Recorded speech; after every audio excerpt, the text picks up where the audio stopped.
All right.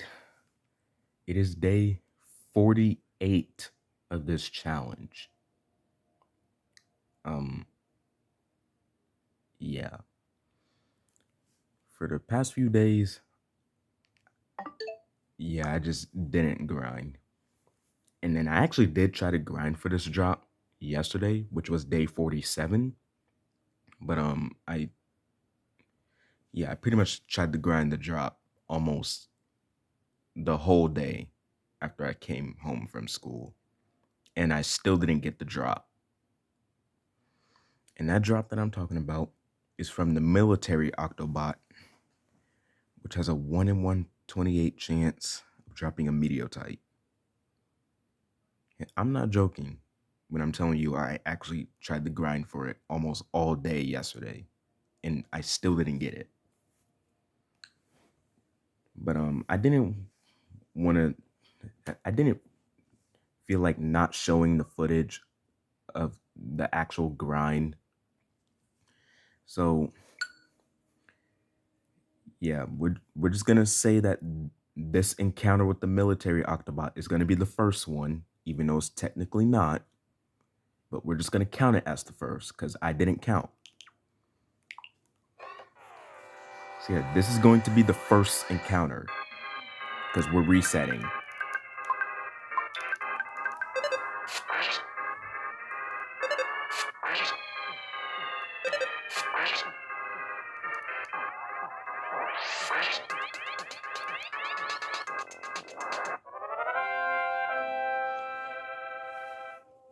Because I don't know, man.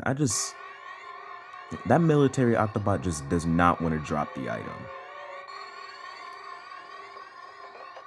Okay, so the military Octobot spawned in this section of the Stonehenge base, which is after the factory section. And yeah. Unfortunately, atomic power robots also spawn here, and they share an overworld sprite with the military Octobot for some reason. So we just have to make sure we get the right target, because I don't know which enemy this is going to be. Okay, it's a military Octobot.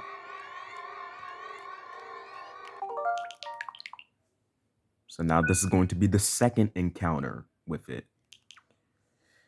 But let's just pray it doesn't take long.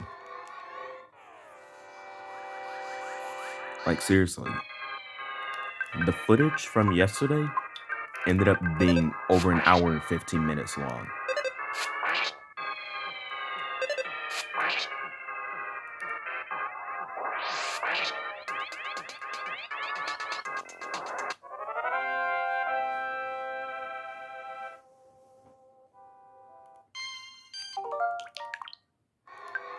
Okay, since Paula is going to level up after the battle, we have to see the words "the enemy left" are present before Paula levels up. Because that's how we know we got the drop.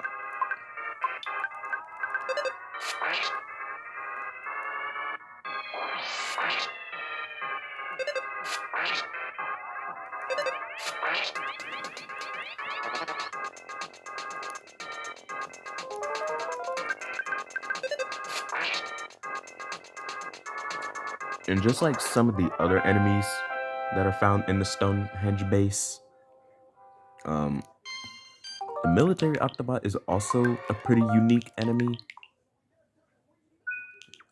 They can coil around you and solidify you for a turn.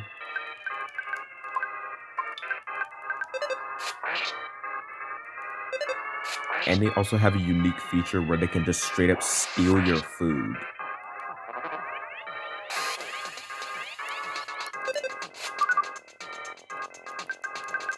And just to let you guys know, an enemy cannot drop your stolen items. So if a military Octobot steals some of my food, it's gone for good. I can't get it back. And that's going to be really frustrating if he does steal my food. Because some of that food were actually some previous drops from enemies.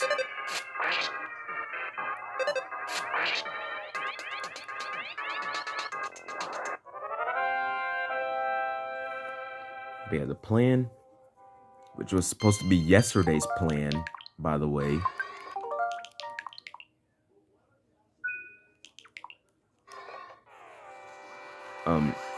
the plan is to get the military Octobots drop, which I'm praying won't take long, even though it is a 1 in 128 chance. And then after we get the military Octobots drop, oh, he stole my beef jerky. Next we have to fight the boss of this dungeon, which is Starman Deluxe. And then after that, the Stonehenge base will finally be complete after literal days.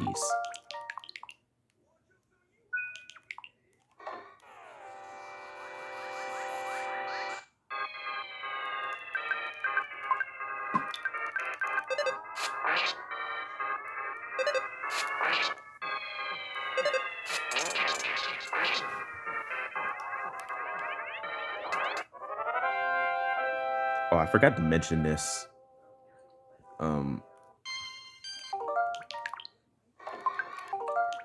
Pooh can finally do as much damage as the rest of the party members now, since he has his ultimate weapon, the Sword of Kings, which was dropped by a Starman Super.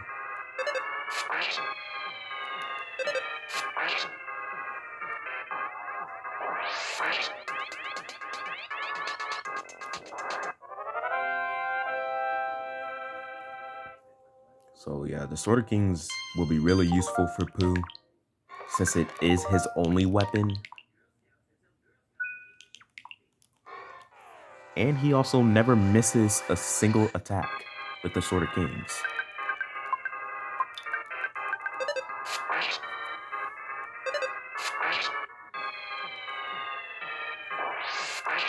Now the Meteorite from the military Octobot isn't going to be, it's not useful at all.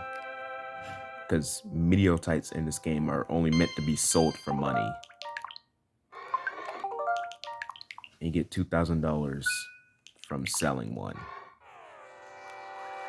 Which really doesn't make that big of a difference, because it's incredibly easy to get thousands of dollars in this game.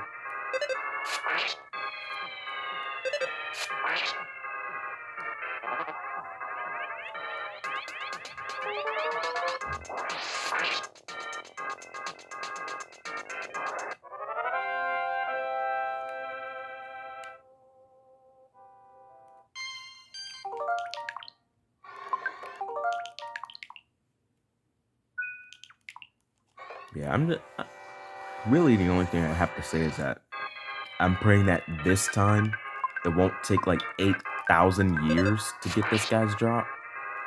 Because like seriously, how do I spend almost an hour and a half grinding for one drop and I still don't get it?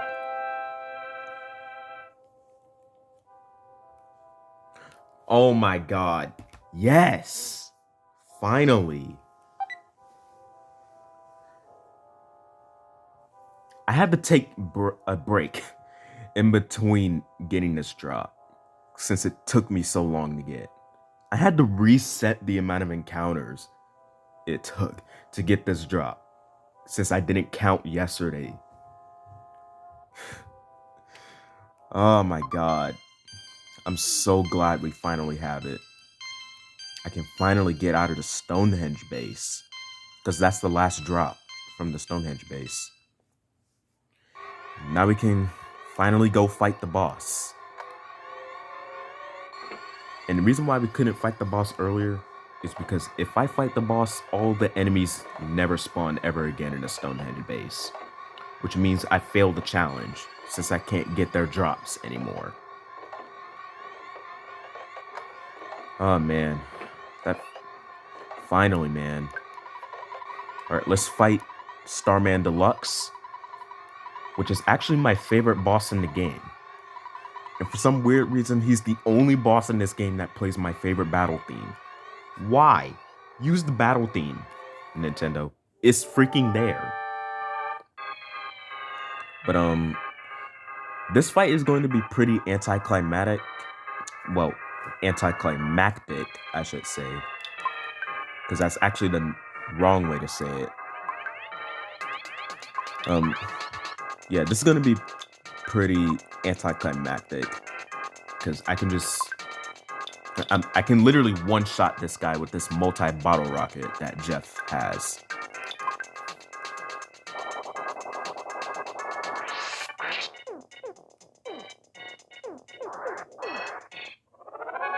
That's all it takes. That's all it takes. One multi-bottle rocket. No one else got to go. And Jeff just freaking one-shot him. Like, he didn't even get a chance to attack us.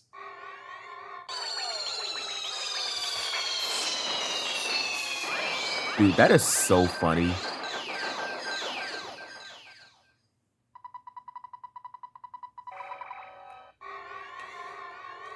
See, how I was expecting that to play out was that Paula was gonna shield us with a psychic shield, and then I thought he was gonna use PSI Starstorm to attack us, and it would fail because we have the psychic shield, and then Jeff would one-shot him with the multi-bottle rocket. But nope. Alright, so if you talk to this Mr. Saturn after defeating Starman Deluxe, he'll give us the Saturn ribbon, which is actually Paula's second best defense item, which is right behind the goddess ribbon. All right. There's the Saturn ribbon. And we have to talk to Apple Kid.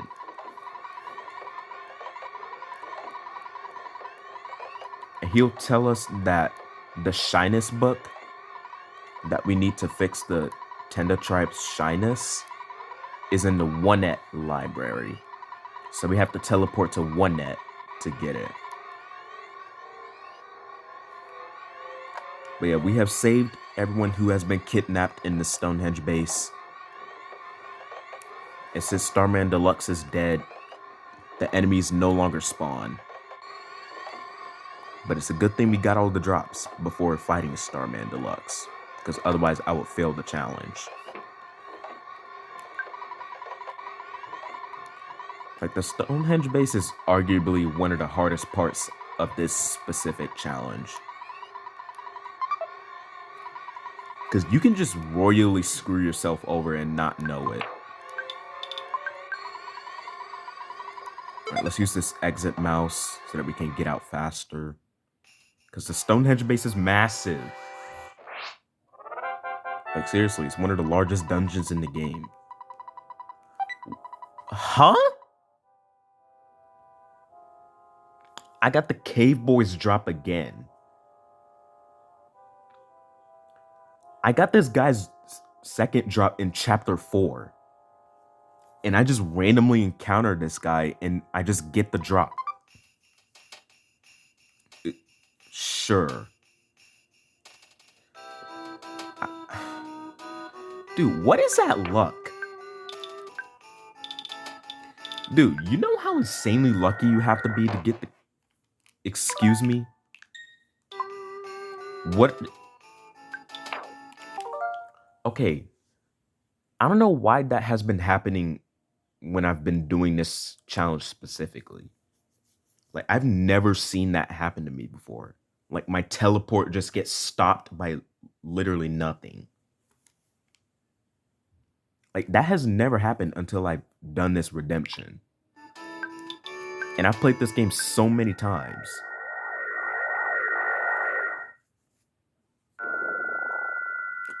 Like, y'all just saw that. My teleport got stopped by nothing. Right, so we're back in UNEDITED. That's the wrong place. I meant to go here. because we have to sell some stuff before getting the shyness book. First of all, let's sell this stupid meteorite, and let's get the $2,000 from it.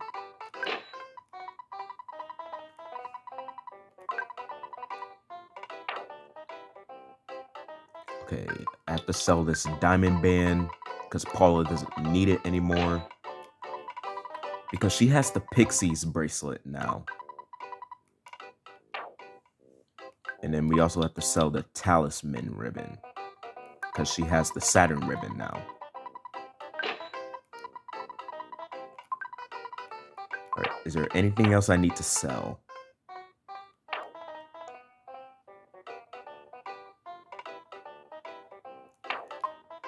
Nope, we're good.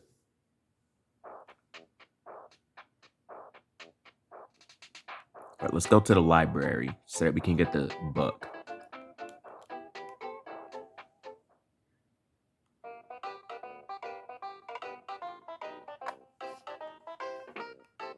And I'm pretty sure it's in this one. Yeah. So yeah, we have the shyness book.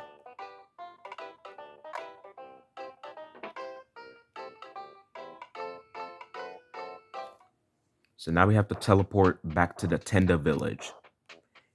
And we have to turn an entire tribe into extroverts.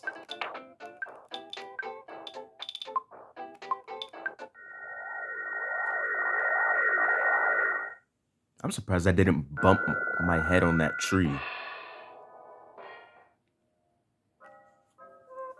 So yeah, now we can finally fix the shyness from the Tenda tribe.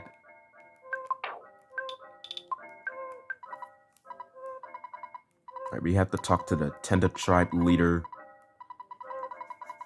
And we give him the shyness book, and he'll read it to the entire tribe. And now the entire Tenda tribe is no longer shy.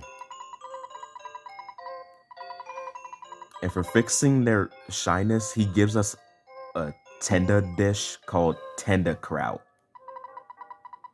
And he says it stinks, but it tastes wonderful.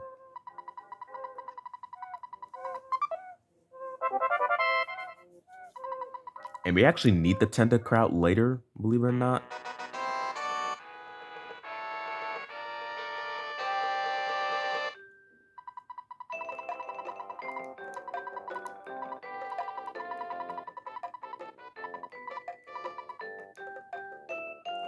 All right, and we get the last photo of the game here.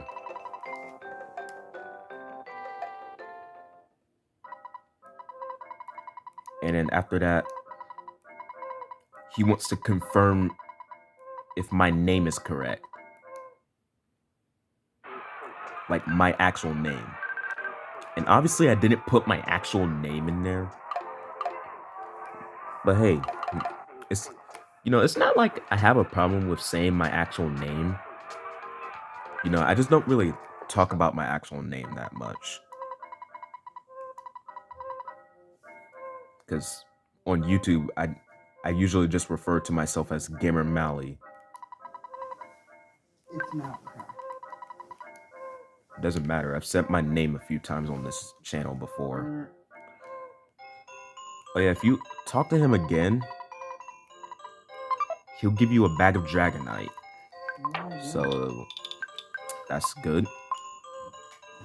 I'm gonna give this to Jeff. So yeah, the Tenda tribe is no longer shy. And there's actually a shop here in the Tenda tribe. And you have to give this guy horns of life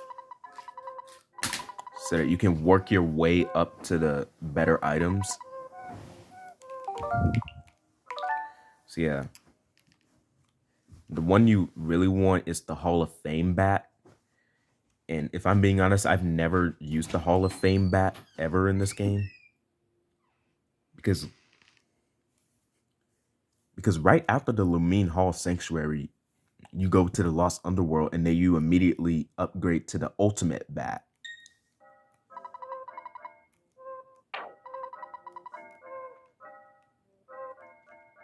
All right, so now we have to talk to this Tenda so that he can lift up this boulder.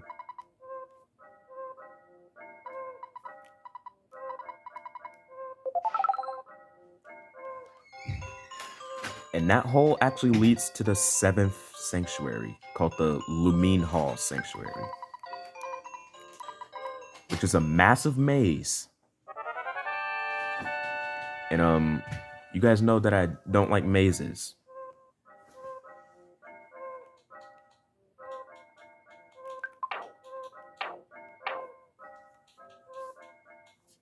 Okay, I gotta... You know, I'm just gonna save the game.